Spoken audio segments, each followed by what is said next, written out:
All right, let's talk through the cycle of performance. So this model is extremely relevant in whether it's personally developing new habits and growing into new identity, or whether it's as a team going through a 45-day program. And again, developing behaviors across a team and also moving a really instilling a new identity or culture into an organization. So let's walk through the model. So this is a 4-step model that goes from inception to deception to transformation to identity.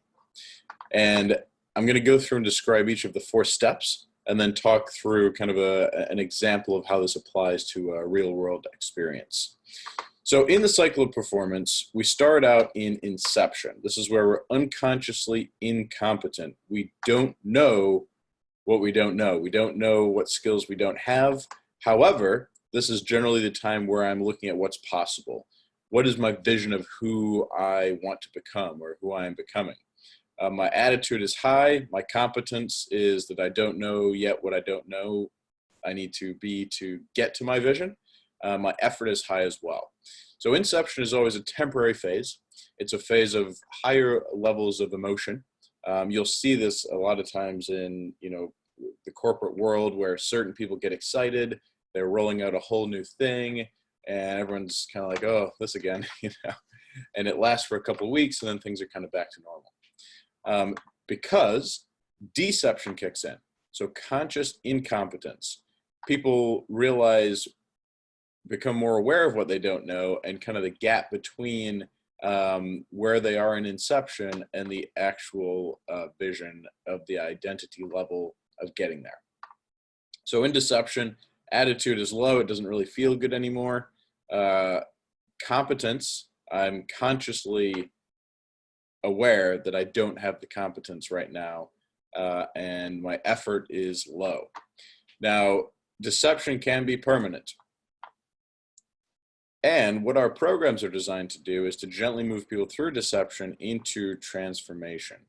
So this is where I, through repetition and effort, am now becoming consciously competent. I'm learning the skills and the habits and the behaviors that I need to get to the visions that I've created. Attitude is kind of a bit fluctuating here, and effort is high. So this is, again, where I'm growing consciously competent.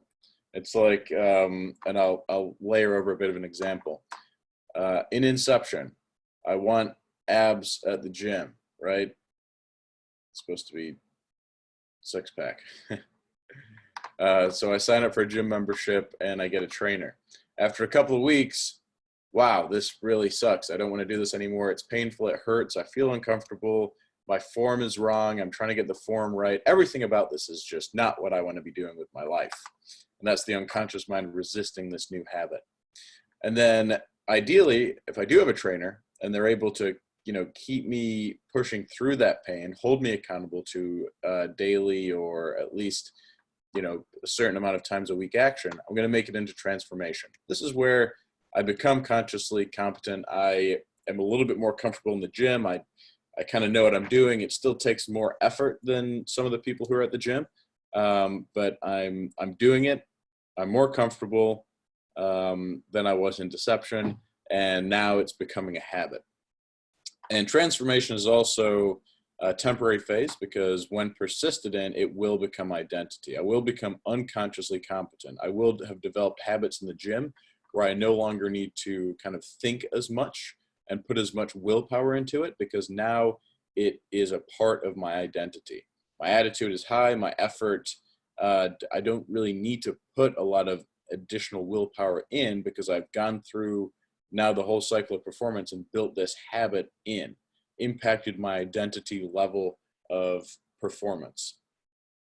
So, and that is really the cycle of performance in a nutshell. It's kind of, and the other great example is I want to learn how to drive, right? That's a car, simple car. Oh gosh. I want to learn how to drive. I get in the car, and this is more true, I guess, in in Europe where they drive more stick shifts, is that, wow, how does this even work? How does this clutch work? How does this shifter work? And they're asking me to put on the radio as well and talk to people. This is terrible. I suck at driving. I don't want to drive anymore. Many people have felt that phase of driving. However, the cool thing about driving is you have to drive in America. You cannot get around without a car.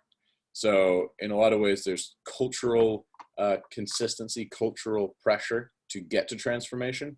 This is where I'm driving. It is a heck of a conscious effort.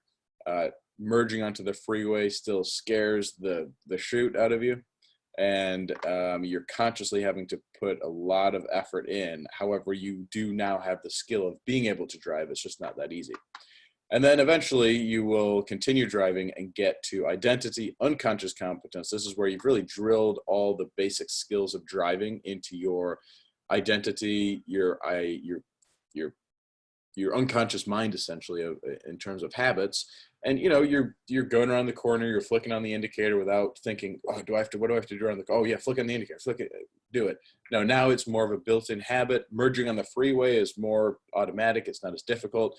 And this is the point where you start to see people actively talking on the phone while driving, even eating a burger while driving, or putting on some lipstick, or even a little makeup and that kind of thing.